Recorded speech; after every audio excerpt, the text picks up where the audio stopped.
சிவாய நம. திரு நால்வர் பெருமக்கள் பொற்பாதத்தை வணங்கி நமது ஹரிதுவார் ஆசிரமம் சிறந்த மழைப்பொழிவோடு நம்மை வரவேற்று நமது ஆசிரம என்ட்ரன்ஸ் வளாகம் இதன் மூலமாக நாம் உள்ளே வரும் பொழுது முன்னாடியில் கார் பார்க்கிங், அதற்கு அருகில் டைனிங் ஹால், அனைவரும் உணவருந்தும் இடம் வசதியோடு கார் பார்க்கிங்கை கடந்து நாம் இங்கு அருகில் உள்ள அனைத்து இடங்களும் வைக்கப்பட்ட பேனர்கள். இது நமது ஆஃபீஸ் ரூம்.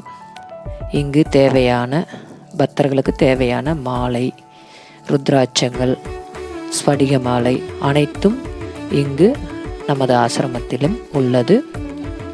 அதன் பிறகு நாம் இங்கே என்ட்ரி பாஸ் போட்டு பக்தர்களை உள்ள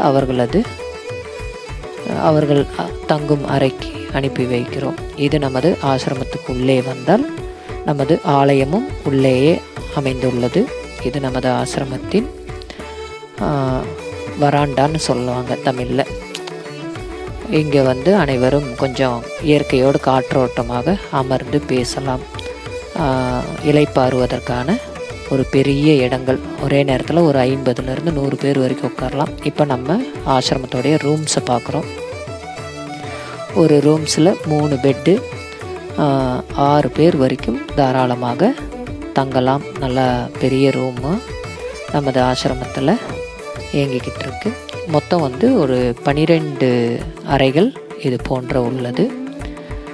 எல்லா ரூமுமே ஒவ்வொன்றும் எந்த அளவுக்கு நீட்டாக ரூம்ஸ் எல்லாத்தையும் நமது ஆசிரமத்தில் பராமரிக்கிறாங்க அப்படின்னா, டெய்லியும் எல்லா ரூம்ஸும் நீட்டாக பராமரித்து பக்தர்களோட வசதிகளுக்கு ஏற்ற மாதிரி ரூம் எப்பொழுதும் க்ளீனாக நமது நால்வர் மடத்தில் இருக்குது.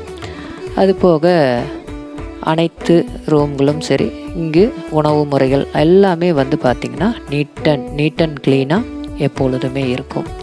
8 பேர் தங்குறதுக்கும் ஒரே ரூம் இருக்குது. ஒரு பெரிய ஹாலும் இருக்குது. அது கீழே படுத்துக்கிற மாதிரி பாத்ரூம் எல்லாத்தையும் பார்த்திங்கன்னா நீட்டாக டெய்லி க்ளீன் பண்ணி வச்சுருவாங்க. அப்படியே நம்ம அது ஆசிரமம் மொட்டை மாடிக்கு போனோம்னா இயற்கை நிறைந்த அழகோடு மானசா தேவி கோயில் தரிசனமும், சண்டி தேவி கோயில் தரிசனம், கோபுர தரிசனம் நமது மொட்டை மாடியிலேருந்து நம்ம பார்க்கலாம். இது நம்ம ஆசிரம நுழைவாயில் கேட்லேருந்து இதுலேயே நேராக போனோம்னா கங்கை நதிக்கரைக்கு சென்று சேரலாம். ஜஸ்ட் ஒரு 100 மீட்டரில் கங்கை நதிக்கரை இருக்குது. சிவா திருச்சிற்றம்பலம்.